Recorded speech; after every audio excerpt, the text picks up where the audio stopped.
حضرت محمد صلی اللہ علیہ وسلم کی وصیتیں حصہ دوم۔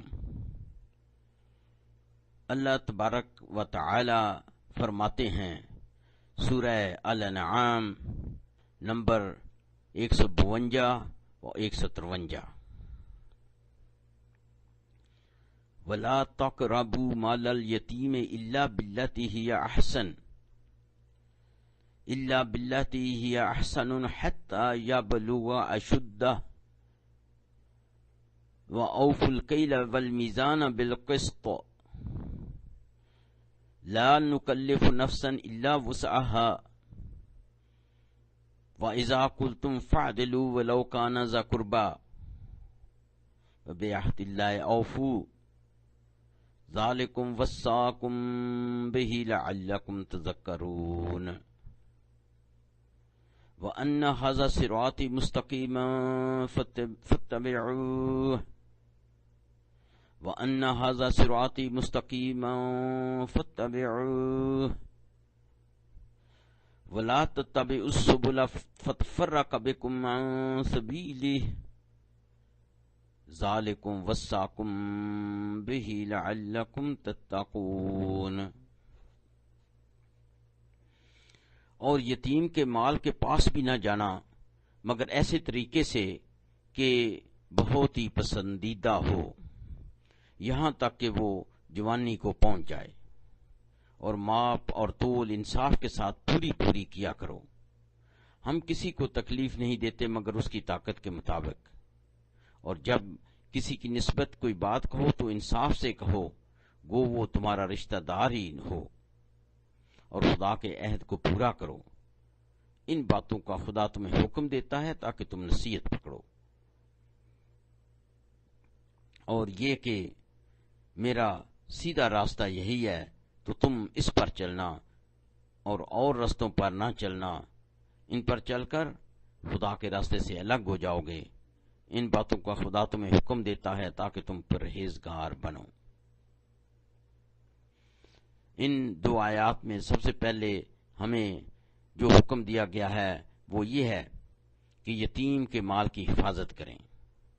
ہمیں یتیم کے مال کی اس وقت تک نگرانی کرنے کا حکم ہے جب تک کہ وہ بالغ نہ ہو جائے۔ علماء کا خیال ہے کہ 15 سال کی عمر سے بلوغ کے آثار شروع ہوتے ہیں۔ امام ابو حنیفہ رحمۃ اللہ کے نزدیک ہمیں اس وقت تک انتظار کرنا چاہیے جب تک وہ یتیم سن بلوغ کو پہنچنے کے بعد بھی اس مال کو صحیح طریقے سے استعمال کرنے کے قابل نہ ہو جائے۔ اس طرح سے اللہ تبارک تعالی سورۃ النساء نمبر 6 میں فرماتے ہیں، وَابْتَلُوا الْيَتَامَى حَتَّى إِذَا بَلَغُوا النِّكَاحَ فَإِنْ آنَسْتُم مِّنْهُمْ رُشْدًا فَادْفَعُوا إِلَيْهِمْ أَمْوَالَهُمْ، اور تم یتیم کو آزماتے رہو یہاں تک کہ وہ بالغ ہو جائے، اور اگر اس میں تم سمجھ بوجھ دیکھو تو اس کا مال اس کے حوالے کر دو۔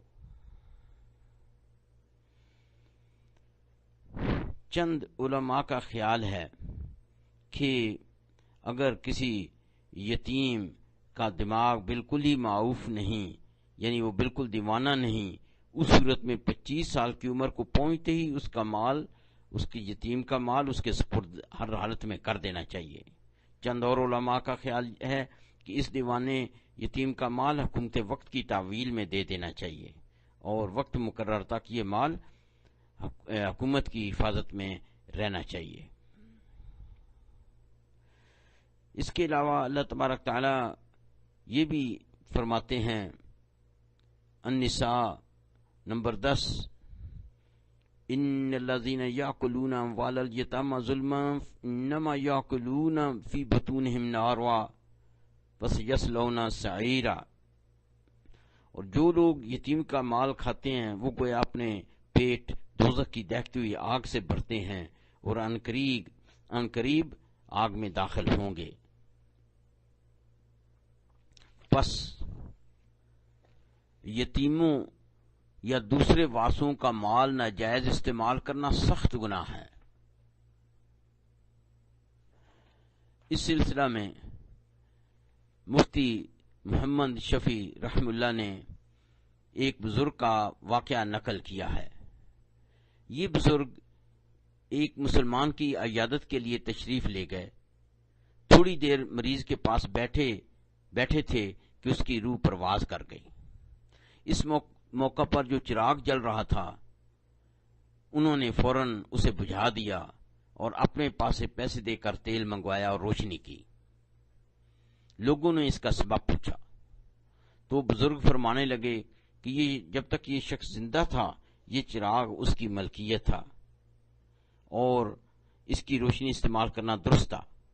اب وہ اس دنیا سے رخصت ہو گیا ہے تو اس کی ہر چیز میں وارثوں کا حصہ ہے، لہذا صرف وارثوں کی اجازت سے ہی ہم یہ چراغ جلا سکتے ہیں، اور وہ سب یہاں موجود نہیں، اس لیے اپنے پیسوں سے تیل منگوا کر روشنی کی ہے۔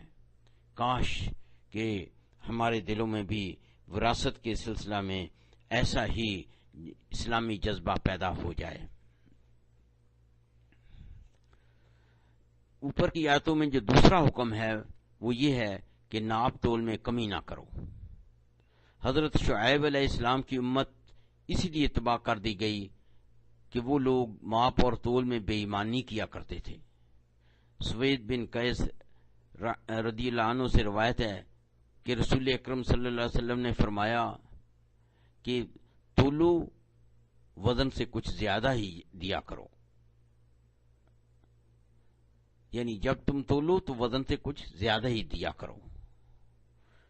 نوٹ فرمائیے کہ اگر جب ہم اپنی نوکری کو ایمانداری سے نہیں نبھاتے تو گویا ہم تولنے میں کمی کر رہے ہیں۔ حضرت جابر رضی اللہ عنہ سے روایت ہے کہ رسول اکرم صلی اللہ علیہ وسلم نے فرمایا، اللہ اس نرم دل تاجر پر اپنی رحمت نازل فرمائے جو تولتے وقت کچھ زیادہ ہی تولتا ہے، اور اس رحم دل خریدنے والے پر بھی اللہ رحمت نازل فرمائے جو کسی حد سے کم تولا ہوا بھی قبول کر لیتا ہے۔ بخاری۔ تیسرے حکم میں اللہ تعالی ہمیں سچ بولنے کی ہدایت دیتے ہیں کہ جو کچھ بھی کہو ہمیشہ سچ کہو، چاہے وہ تمہارے اپنے قرابت دار کے بارے میں ہی کیوں نہ ہو۔ رسول اکرم صلی اللہ علیہ وسلم نے فرمایا کہ جھوٹی گواہی دینا ایسے ہی ہے جیسے تم نے اللہ کی ذات واحد میں کسی کو شریک کر لیا۔ ابو داؤد ابن ماجہ۔ گواہی اور شہادت کے بارے میں قرآن حکیم ہمیں ہدایت فرماتے ہیں۔ سورہ النساء نمبر 135، یا ایھا الذین آمنوا کونوا قوامین بالقسط شہداء للہ ولو علی انفسکم او الوالدین والاقربین ان یکن غنیا و فقیرا فاللہ اولی بہما۔ اے مومنو، انصاف کے علمدار بنو، اللہ کے لیے گواہی دینے والے، خواہ یہ گواہی تمہاری اپنی ذات یا والدین اور رشتہ داروں کے خلاف ہو، خواہ امیر ہو یا غریب، اللہ ان دونوں کی زیادہ اچھی حفاظت کرنے والا ہے۔ بریدہ رضی اللہ عنہ سے ایک روایت ہے کہ رسول اکرم صلی اللہ علیہ وسلم نے فرمایا، جج 3 قسم کے ہوتے ہیں۔ پہلی قسم کے جج تو جنت میں جائیں گے، باقی 2 قسم کے جہنم میں۔ پہلی قسم کا جج وہ ہے جو اسلامی قوانین کی روشنی میں معاملہ کی پوری تحقیق کرے اور منصفانہ فیصلہ کرنے کے لیے سچائی پر قائم رہے۔ ایسا جج انشاءاللہ جنت میں جائے گا۔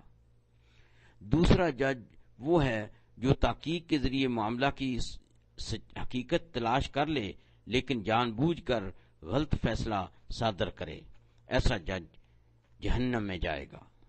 اور وہ جج جو تحقیق وغیرہ کیے بغیر اپنی جہالت سے فیصلہ صادر کرے وہ بھی جہنم میں جائے گا۔ دراصل اسلام اعلیٰ ترین اخلاق کی تلقین کرتا ہے۔ اللہ تبارک تعالیٰ فرماتے ہیں سورۃ المائدہ سورۃ المائدہ نمبر 8۔ وَلَا يَجْرِمَنَّكُمْ شَنَآنُ قَوْمٍ عَلَىٰ أَلَّا تَعْدِلُوا اعْدِلُوا هُوَ أَقْرَبُ لِلتَّقْوَىٰ۔ کسی قوم کی دشمنی تمہیں اس بات پر باز نہ رکھے کہ تم انصاف کرو۔ انصاف کرو، یہی بات تقویٰ کے زیادہ قریب ہے۔ اس کے بعد اگلے حکم میں اللہ تبارک تعالیٰ ہم کو اپنے وعدے وفا کرنے کا حکم دیتے ہیں۔ سورہ البقرہ نمبر 177، وَالْمُوفُونَ بِعَہْدِهِمْ إِذَا عَاهَدُوا، اور جب عہد کر لیں تو اسے پورا کریں۔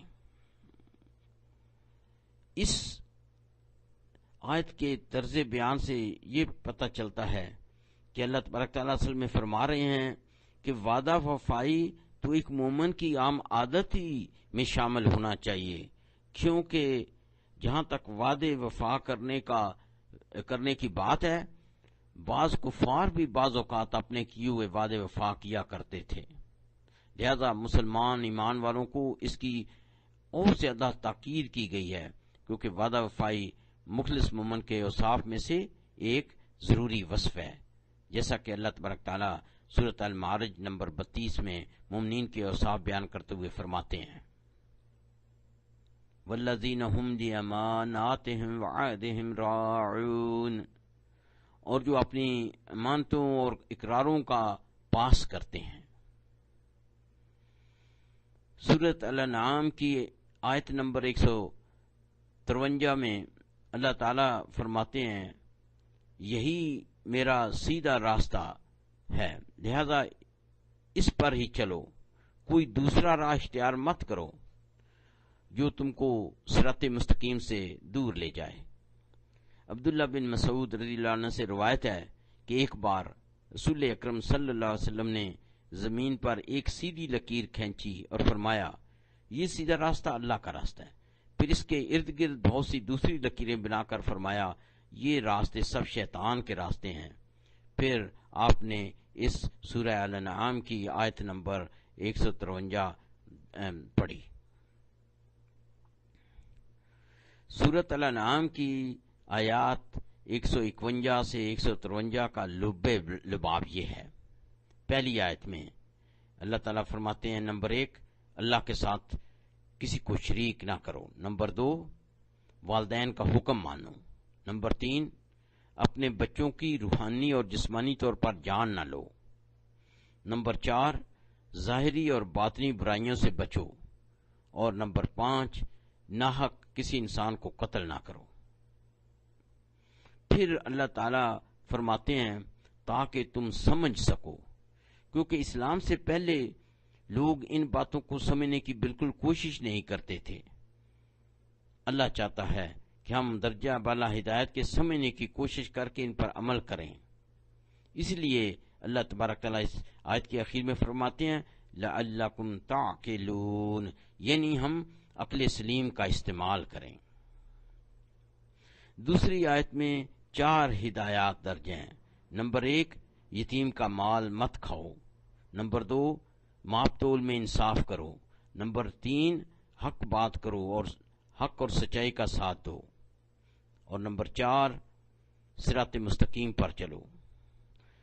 یہ باتیں ایسی ہیں جن کی اچھائی میں کسی کو بھی اعتراض نہیں، لیکن ہم ان کو معمولی جان کر ان سے غفلت کرتے ہیں۔ لاپرواہی کی صورت میں یاد دہانی کرائی جاتی ہے۔